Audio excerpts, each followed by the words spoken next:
का आगाज करते और बात सबसे पहले बड़ी खबर की।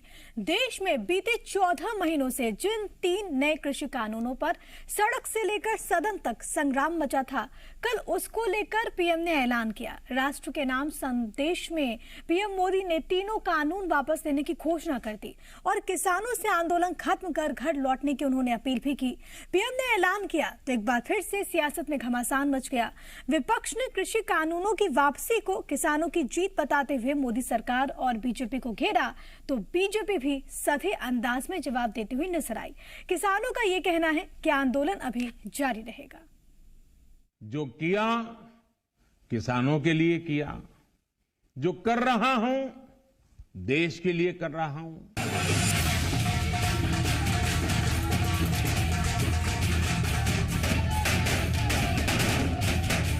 सुबह सुबह जब पीएम मोदी देश को संबोधित करने आए तो पीएम ने अपनी बात गुरु पर्व की शुभकामनाओं के साथ की।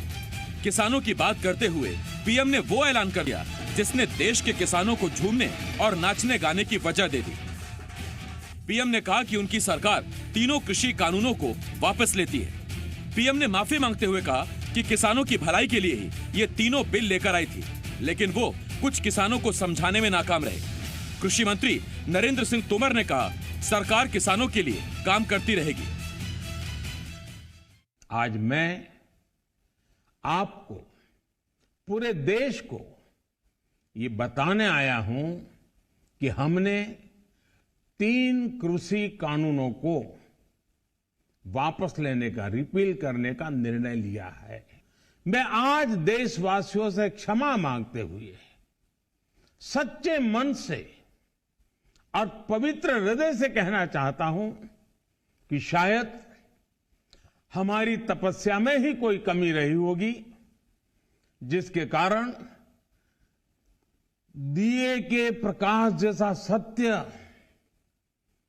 कुछ किसान भाइयों को हम समझा नहीं पाए। प्रधानमंत्री जी ने लगातार इस बात की कोशिश की थी कि इन सुधारों के बाद देश के कृषि क्षेत्र में बदलाव आए, लेकिन कुछ ऐसी परिस्थितियां बनी जिसके कारण कुछ किसानों को इन कानूनों में आपत्ति दिखाई देती थी। यद्यपि तर्क के साथ हम लोगों ने चर्चा का रास्ता अपनाया, उनको समझाने की कोशिश की, लेकिन फिर भी हम सफल नहीं हुए। इसलिए प्रधानमंत्री जी ने आज गुरु नानक देव जी के प्रकाश पर्व के अवसर पर इन तीनों कानूनों को रद्द करने, रिपील करने का जो निर्णय किया है वह निश्चित रूप से स्वागत योग्य है। पीएम के ऐलान के साथ ही 14 महीनों से तीनों कृषि कानूनों को वापस लेने की मांग कर रहे किसान झूमने लगे। जलेबियां बांटी गई, पटाखे फोड़े गए, लेकिन आंदोलन खत्म करने के सवाल पर किसान नेता राकेश टिकैत ने कहा कि तीनों कृषि कानूनों के सदन में खारिज होने, किसानों पर दर्ज मुकदमे हटने और एमएसपी पर कानून बनने तक आंदोलन जारी रहेगा। नहीं होगा स्थगित, हमारा आंदोलन अभी चलता रहेगा जब तक ये पार्लियामेंट में वापसी नहीं होता, जब तक पूर्ण रूप से एमएसपी पे, गारंटी पे क्या कहते हैं, जब तक भारत सरकार से बातचीत नहीं होगी। राकेश टिकैत ने साफ कर दिया है कि आंदोलन जारी रहेगा। तो केंद्र के इस बड़े ऐलान के बाद सियासत भी शुरू हो गई। बीजेपी ने जहां इस फैसले को पीएम मोदी की दरियादिली बताया है, तो कांग्रेस ने इसे किसानों की जीत और मोदी सरकार की हार बताया।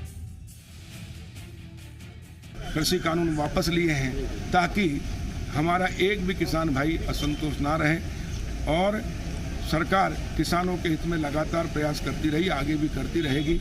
ये बधाई अन्नदाता को, और सरकार से सवाल है इन 600 मौतों के जवाबदारों के ऊपर सख्त से सख्त कार्रवाई हो। उस गृह राज्य मंत्री जिनके बेटे ने ये जीप से कुचलने का काम अन्नदाता को करा, उसके खिलाफ कार्रवाई हो, तब जाके इस बात का होगा कि 600 के अन्नदाताओं की मौत का बदला लिया जाएगा। और स्पष्ट धन्यवाद किसानों की तानाशाह को ठीक करने के। एमपी ही नहीं, छत्तीसगढ़ में भी पीएम के ऐलान के बाद से सियासी गलियारों में हलचल बढ़ गई। सीएम भूपेश बघेल ने मोदी सरकार को निशाने पर लेते हुए कहा, एक बार फिर गांधीवादी आंदोलन की ताकत को जीत मिली। अहंकारी चाहे रावण हो, चाहे वो मोदी हो, उसकी पराजय निश्चित है।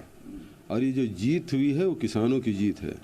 साल भर से ऊपर किसान आंदोलन कर रहे थे और पूरे देश के किसानों को कभी ठलवा, कभी आतंकवादी, कभी चीनी समर्थक, कभी पाकिस्तानी समर्थक, क्या क्या उनसे उनको नहीं कहा गया भारतीय जनता पार्टी के नेताओं के द्वारा?